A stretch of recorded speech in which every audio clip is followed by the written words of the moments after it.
Το εμβόλιο θα σας κάνει, λέει, πυθίκους. Το εμβόλιο θα σας κάνει πυθίκους. Εντάξει, λογικό είναι να το ακούσω αυτό και λίγο να ταράζεσαι. Ναι. Θα ταξιδέψουμε μέχρι τη Ρωσία τώρα. Θα βρούμε τον κύριο Βαλέριο Ασλανίδη. Είναι Ολυμπιονίκης. Πρώτος Έλληνας που έκανε το εμβόλιο. Τον καλημερίζουμε. Γεια σας κύριε Ασλανίδη, καλημέρα. Καλημέρα. Τι έγινε ρε Αλάνια? Πώς είστε Πώς καλά? αισθάνεστε? Ποτέ δεν αισθανόμουν καλύτερα, μάγκες. Εξαιρετικά σας βλέπουμε. Κάνατε το εμβόλιο, σωστά? Το έκανα ρε Μόρδη και είμαι στα χάη μου λέμε. Πόσες μέρες Πόσο τώρα καιρό το το έχετε κάνει? Μπόμπα ρε μάγκες, γιατί το άφιλτρο με ζάλισε λιγάκι. Πόσο του μηνού είναι δηλαδή στο day? Σήμερα έχει 16 ο μήνας.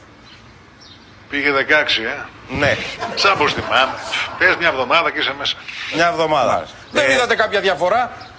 Τι διαφορά να δω? Όχι ρε.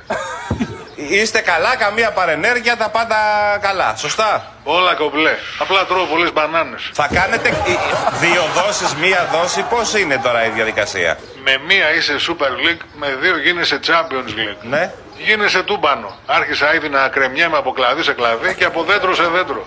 Τρέχω πλέον πιο γρήγορα από παλιά γιατί ακουμπάω και τα χέρια στο πάτωμα και παρόλο που καπνίζω περισσότερο δεν λαχανιάζω καθόλου ρε τσακαλάκια. Έκαναν και άλλοι φίλοι σας εμβόλιο? Ναι, κοιτάξτε, έχουμε κάνει όλοι το εμβόλιο και είμαστε μια χαρά. Δεν χρειαζόμαστε και ρούχα πλέον.